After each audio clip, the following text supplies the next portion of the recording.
Bom, minha gente, boa noite.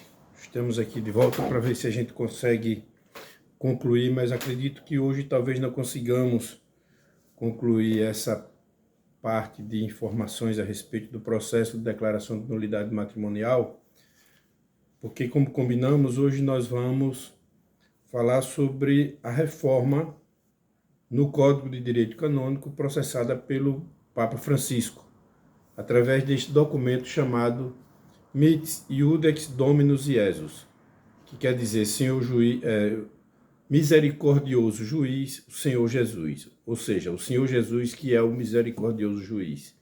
É o juiz de todas as causas da nossa vida, né? Então, antes de entrarmos e falarmos sobre esse documento emitido, né, pelo Papa Francisco, eu queria relembrar vocês que a gente não pode, em catequese ou em pastoral nenhuma, esquecer que o nosso principal documento é a Bíblia. Tudo que a gente fizer é feito conforme a vontade de Deus. É tudo conforme a vontade do Pai, do Filho e do Espírito Santo, na ação do Espírito Santo. Então não nos cabe modificar nenhuma vírgula disso que está aqui dentro. A interpretação da Bíblia não cabe a mim fazer, não cabe a você que está aí me ouvindo, porém apenas à Santa Sé, ao Papa, à Santa Sé, fazer qualquer interpretação positiva, interpretação válida da Bíblia. E nós, como católicos, né, a gente tem a obrigação de atender a essa tradição e a essa interpretação que se chama até o magistério da Igreja Católica. No nosso caso, temos a Bíblia e temos o nosso Código de Direito Canônico. As alterações trazidas pelo Papa Francisco na Mitis Iudex Dominus Iesus já se encontram no Código de Direito Canônico. Inclusive, esse código aqui que eu estou em mãos ainda está precisando de uma atualização. Esse não é o mais atualizado, porque, como vocês sabem, o ano passado, houve uma alteração no capítulo 6º do Código de Direito Canônico, que se trata dos crimes e delitos na Igreja Católica. Inclusive, um padre aí ex-padre, hoje bispo aí da Diocese de Palmeira dos Índios, né, o Dom Falcão, José Francisco Falcão, ele escreveu um livro bem interessante a respeito dos crimes e delitos na Igreja Católica. Quem tiver a oportunidade de conhecer, de adquirir esse livro e dar uma lida, é muito interessante. Só que agora tem as alterações. Então, eu acredito que Dom Francisco Falcão deve estar reeditando aquele livro para atualizar conforme as alterações, que ainda não está nesse meu Código de Direito Canônico, ainda não adquiri o novo. Falta de grana, né? Mas é isso. Então, veja bem, o que é que a gente pode falar desse documento do Papa Francisco? Algumas pessoas, quando saiu na imprensa que agora o Papa Francisco abriu as portas da igreja para o divórcio, nada disso. Não aconteceu e nem vai acontecer nunca da igreja abrir as portas para o divórcio, porque o divórcio não faz parte da ideia, né? Da ordem sacramental deixada pelo próprio Deus, Jesus Cristo, né? O que Deus uniu, o homem não separe. Portanto, esse princípio da indissolubilidade não cabe nele o sistema de divórcio aplicado na lei civil. Na lei civil, infelizmente, né, introduzida aqui no Brasil na década de 70, foi uma coisa que aos poucos foi se evoluindo, né, no âmbito civil, e hoje você faz o divórcio, não precisa nem ir ao juiz, você vai diretamente ao cartório.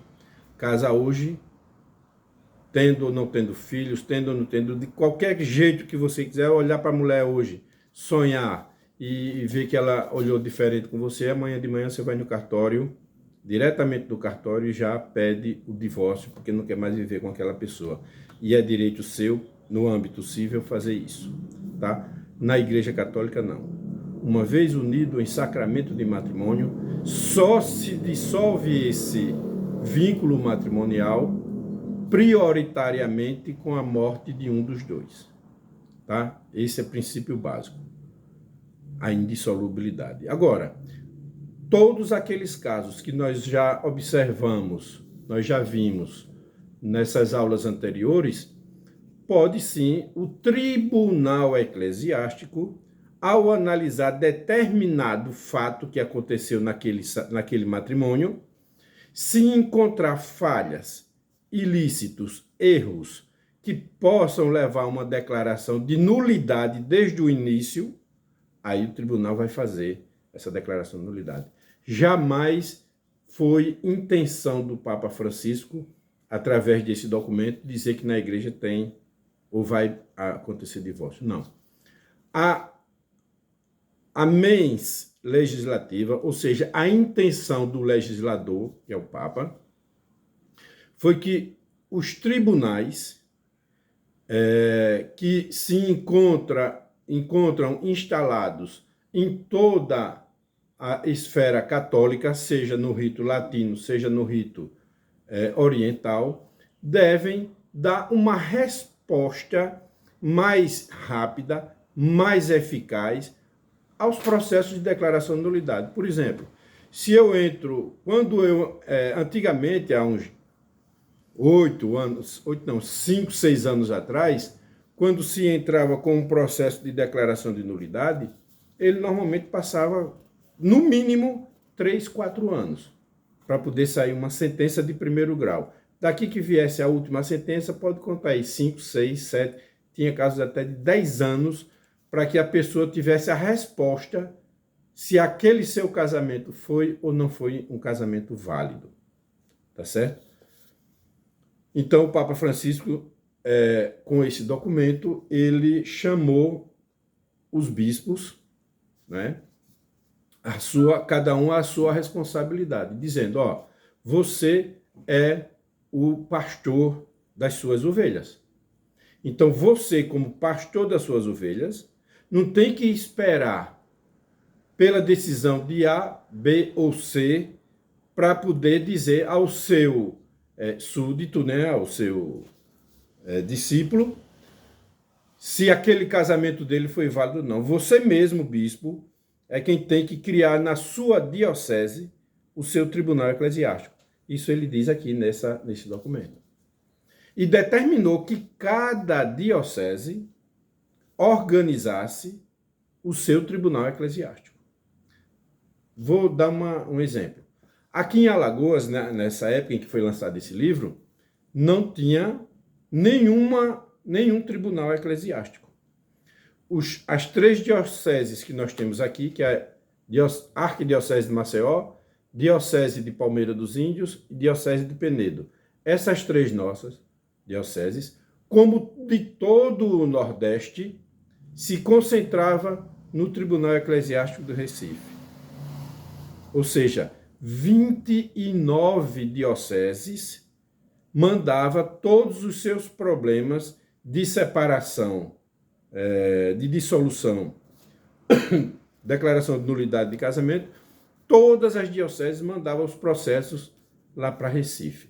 Vocês imaginam se uma diocese já tem dezenas, centenas de processos durante um ano, como é o nosso caso, que estamos aqui em Maceió, tem centenas de processos durante um ano, multiplique isso por 29.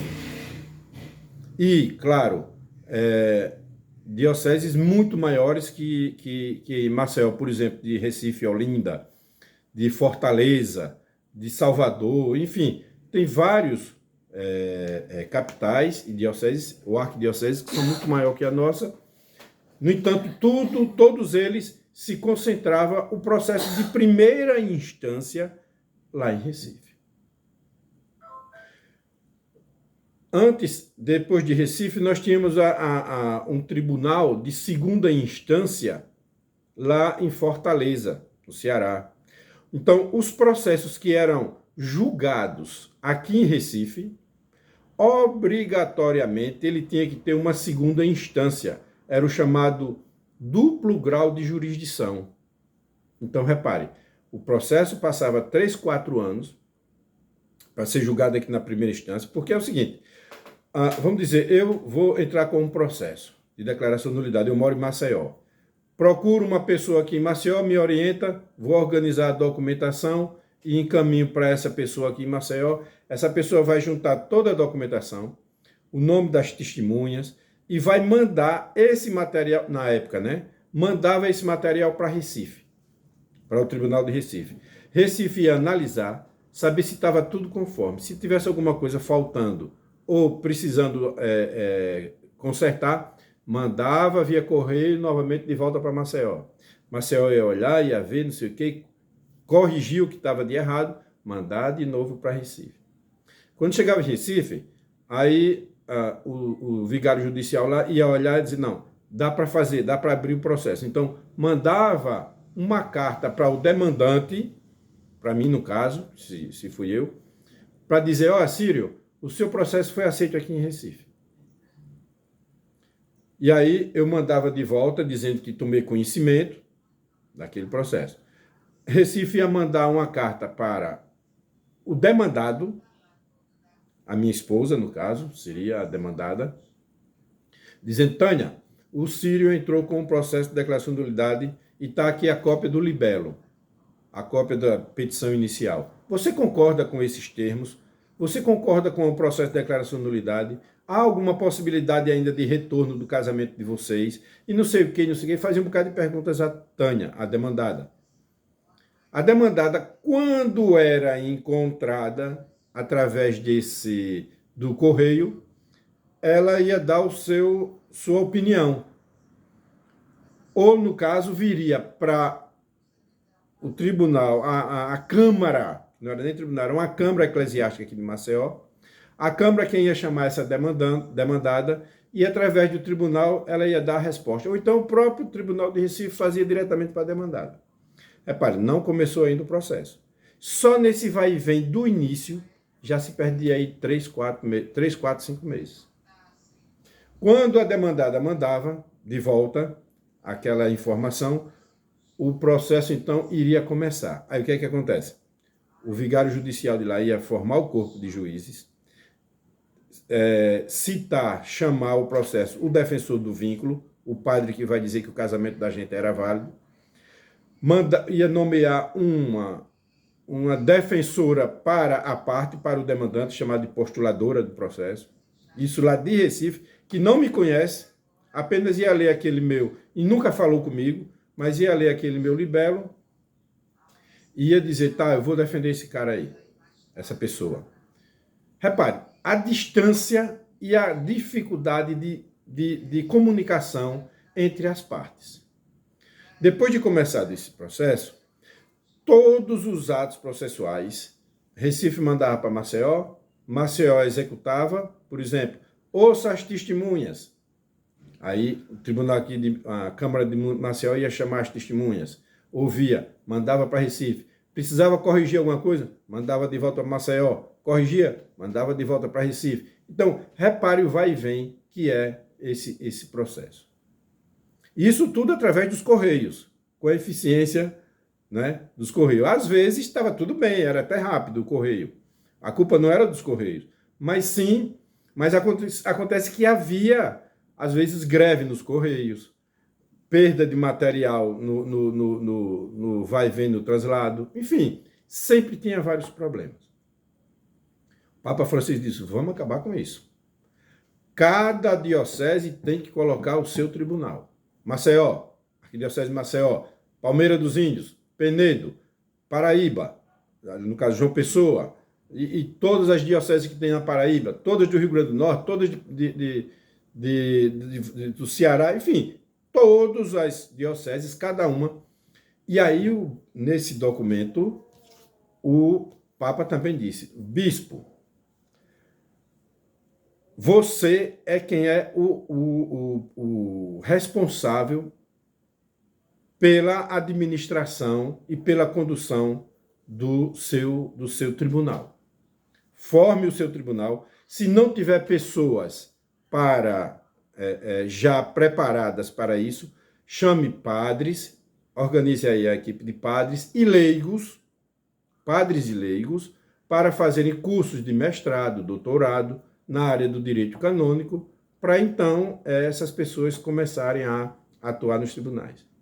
Infelizmente, Palmeira dos Índios até hoje não se organizou nesse sentido.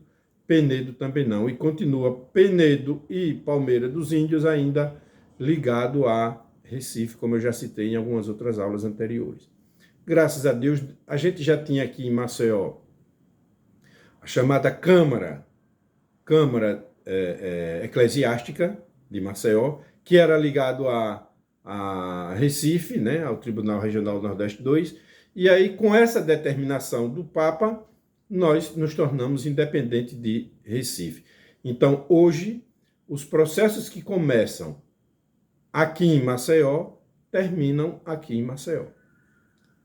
A não ser que aquele processo julgado aqui em Maceió, uma das duas partes, o defensor do vínculo ou a postuladora, né, ou a parte do demandante ou demandado, entre com um recurso. Se entrar com o recurso, aí de Maceió vai para Recife e volta àquela situação anterior. Mas hoje já não existe mais, através desse documento, a obrigação de haver uma segunda instância ou chamado duplo grau de jurisdição. Havendo uma sentença na primeira instância, no caso Maceió, se não houver recurso, essa em 30 dias, depois da sentença, essa sentença se torna exequível, ou seja, vai ser executado.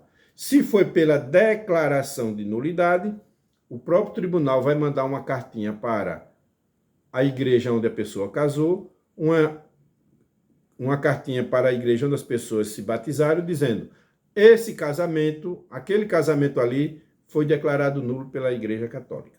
Nunca existiu para a Igreja Católica. E aquele casal ou aquela pessoa que deu entrada está apto a contrair um novo matrimônio, tranquilamente. Tá certo? Então, além dessa agilidade em decorrência da proximidade entre os discípulos e a sua diocese e o bispo que vai julgar, há outras facilidades na condução do processo até a final sentença. Lembrando, em momento algum o Papa tratou da questão da indissolubilidade do matrimônio. O matrimônio é um sacramento e continua indissolúvel, conforme as palavras do próprio Jesus Cristo. O que Deus uniu, o homem não separe. Entendido? Então, essa é uma das atualizações trazida por esse documento. Esse documento, na verdade, ele é pequenininho, ó. Só isso aqui, ó, bem fininho. Só tem, na verdade, 7 artigos. Agora, esses 7 artigos, eles vão interferir, vão mexer com alguns cânones do Código de Direito Canônico. E essas alterações que ele mexeu, que ele trouxe, já foi incorporado, já foi colocado no Código de Direito Canônico. Tá certo? Por exemplo, o artigo número 1, artigo 1º, aliás, diz o seguinte, é sobre o foro competente dos tribunais. Aí diz, manda que seja alterada o artigo, o cano 1671, dizendo o seguinte, que agora as causas matrimoniais dos batizados competem por direito próprio ao juiz eclesiástico. Isso já era normal. Aí diz, no parágrafo 2º, as causas relativas aos efeitos meramente civis do matrimônio competem ao magistrado civil. Então, cada um na sua competência. A não ser que o direito particular estabeleça que elas, quando tratadas incidente e acessoriamente, podem ser conhecidas, as causas, né? Podem ser conhecidas e decididas pelo juiz eclesiástico. Isso aqui tem uma abrangência muito grande. Não sei se eu já comentei com vocês acerca do acordo entre o direito brasileiro, o Estado brasileiro e a Santa Sé. Naquele acordo entre o direito brasileiro e a Santa Sé, ficou decidido que os atos, as sentenças proferidas pelos tribunais eclesiásticos são autônomas. O direito civil não pode interferir no direito canônico, no direito da igreja. Então, as sentenças proferidas aqui não podem ter interferência do juizado civil. Agora, uma decisão proferida aqui no âmbito civil, por exemplo, se é referente a um casamento religioso com efeito civil.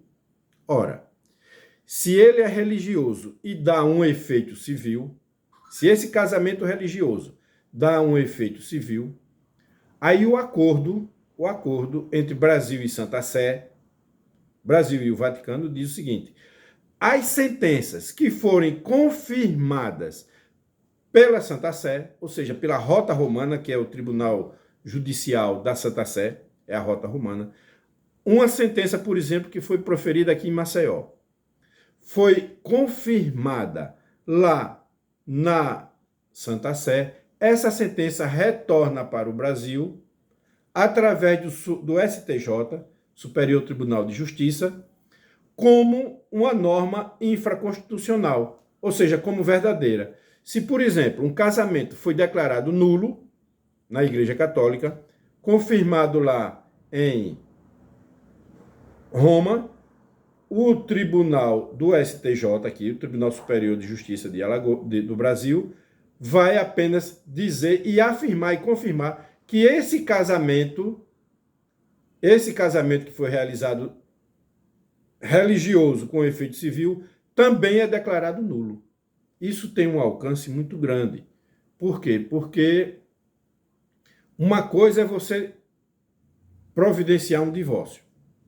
Uma coisa é você tentar anular um casamento. Anular um casamento não é a mesma coisa de declarar ele nulo desde lá a origem. Entendeu? Anular quer dizer declarar nulo o que era válido. E uma declaração de validade matrimonial canônica, ele declara nulo desde a origem.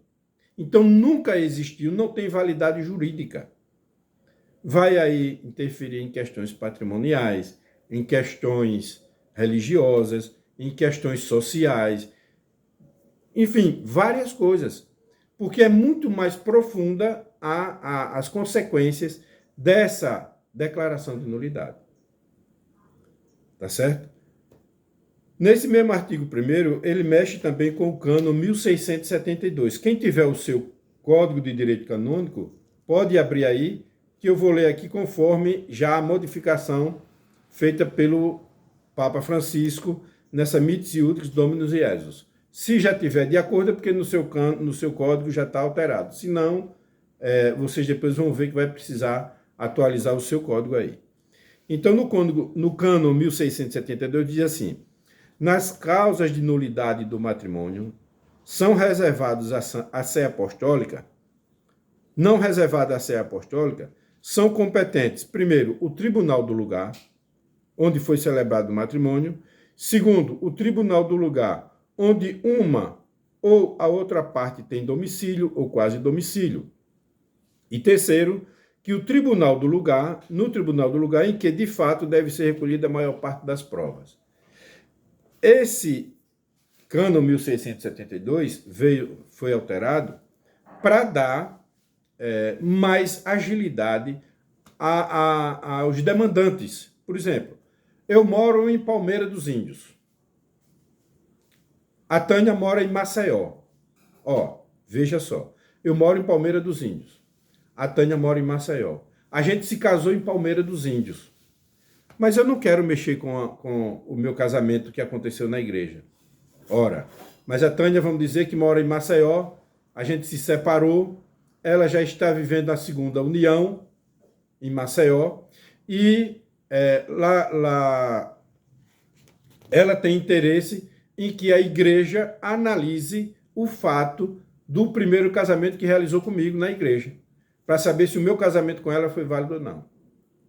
Antes, no código anterior, ela tinha que vir ao Tribunal de Palmeira dos Índios, que não tem, portanto, ia ter que ir ao Tribunal de Recife, para poder ela, que tem interesse em analisar o caso do casamento, para poder ela conseguir uma sentença positiva ou negativa acerca da declaração de nulidade. Repare como ficava difícil para Tânia. E com essa determinação agora, que ele diz, no item 2º, o tribunal do lugar onde uma ou a outra parte tem domicílio ou quase domicílio. Ela não precisa nem ter o domicílio aqui, mas vamos dizer que ela trabalha aqui em Maceió, tenha contatos, né, frequentes em Maceió. Maceió seria muito mais fácil para ela dar entrada no processo. Muito mais fácil por quê? Porque as provas iriam ser colhidas mais rápido, o valor até financeiro de um processo aqui em Maceió é bem menor, é menos que a metade de um processo lá em Recife, não é? Então, tudo ia contribuir para que o processo, que a Tânia tem interesse em ter uma declaração, uma sentença, saísse mais rápido esse resultado, né? Entendeu? Então, esse cano 1672 foi mudado e, graças a Deus, veio ajudar. Alguém que mora, por exemplo, aí em Mata Grande e tenha residência, ou familiares tenham residência aqui em Maceió, pode, se tiver interesse, vir abrir o seu processo aqui em Maceió. Se ela tiver residência e como comprovar, através de um comprovante de residência, que mora aqui em Maceió, tem quase domicílio aqui em Maceió, né? Conforme esse cano 1672, número 2. Olha como ficou mais fácil. Se não, terá que recorrer a Recife para conseguir dar entrada no seu processo de declaração de nulidade. O cano 1673 diz assim: em cada diocese, o juiz de primeira instância para as causas de nulidade matrimonial, que não forem expressamente excetuadas pelo direito, é o bispo diocesano, que pode exercer o poder judicial por si mesmo ou por outros, de acordo com o que for determinado pelo direito. Então, em primeiro lugar, é o bispo responsável. No caso aí, Dom Manuel. No caso de Penedo, não sei agora quem ficou no lugar daquele bispo que faleceu. Agora não estou lembrado mesmo, não. Quem é o atual bispo de Penedo? Não me lembro agora. Mas cabe a esses bispos providenciar e fazer alguma coisa para evitar que os seus súditos, os seus discípulos, suas pessoas, tenham que recorrer a Recife para a efetivação de um processo com relação a testemunhas, enfim, tudo. Parágrafo 2º. O bispo constitua para a sua diocese um tribunal diocesano para as causas de nulidade matrimonial, salva a faculdade do mesmo bispo de agregar-se a um outro tribunal diocesano ou interdiocesano mais próximo. Aí eu pergunto, se aqui em Maceió tem um tribunal eclesiástico, qual é o tribunal mais próximo de Palmeira dos Índios, por exemplo? Estou falando mais Palmeira porque estou mais ligado aí a Mata Grande. Mas qual é o mais próximo? É Maceió ou é Recife?